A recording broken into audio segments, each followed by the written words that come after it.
Thank you, Mr. Chairman. Thank you, Mr. Secretary. Since January 2021, there have been over 700,000 illegal crossings across the southwest border, a 21-year high that you, in fact, predicted. This month, the Biden administration officially rescinded the migrant protection protocols. And I want to ask you about that. But first, my home state of Texas passed $1 billion in taxpayer dollars because the federal government is failing to step up to the plate. Texas has had to take this crisis in its own hands. The governor talked about spending now $250 million to begin border wall construction and is now taking donations. Are you, sir, prepared to, it is a federal responsibility, the border, not a state. We all understand that. Are you prepared to reimburse Texans for their border security expenses? Congressman McCaul, it's good to see you again. It's been a while since we worked together when you were chairman of the committee and I served as the deputy secretary. I believe it is indeed a federal responsibility. We are fulfilling that responsibility. We are executing our strategy, and we will continue to do so.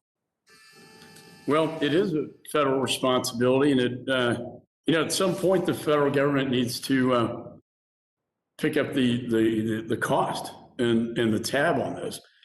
With respect to migrant protection protocols, I've been I have been very harsh in my criticism of the rescission of Remain in Mexico and the asylum cooperation agreements with Central America. I think that was a foreign policy masterpiece by the Trump administration and a foreign policy blunder by the Biden administration, which has created this self-inflicted wound, which opened up the border to the traffickers. The traffickers are the ones winning here, not the children, for sure. And now we'll probably see 1 million come into this country, along with all the drugs, including fentanyls, which are now killing people, not only in the Northeast, but in my home state of Texas.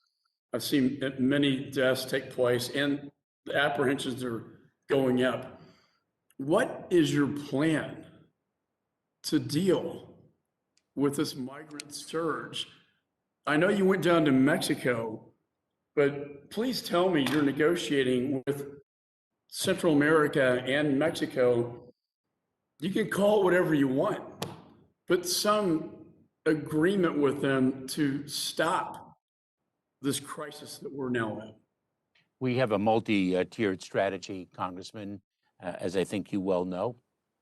One, we are addressing the root causes of irregular migration that have persisted for quite a number of years, peaks at several times. You and I worked together to address peaks over the many years, number one. Number two, we are building legal pathways, alternatives to irregular migration, so people don't have to take the perilous journey. We're rebuilding and expanding the Central American Minors Program, building processing centers in the countries of origin.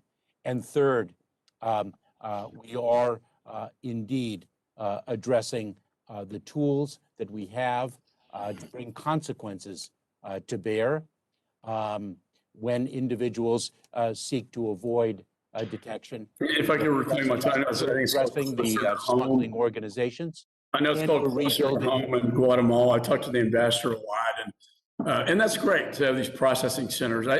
But until you change these policies that were rescinded, the traffickers are not going to choose those centers. They're going to choose to make 15 million a day and $500 million a month by taking these children on this dangerous journey. I would ask that you, as I know you are, work with the State Department.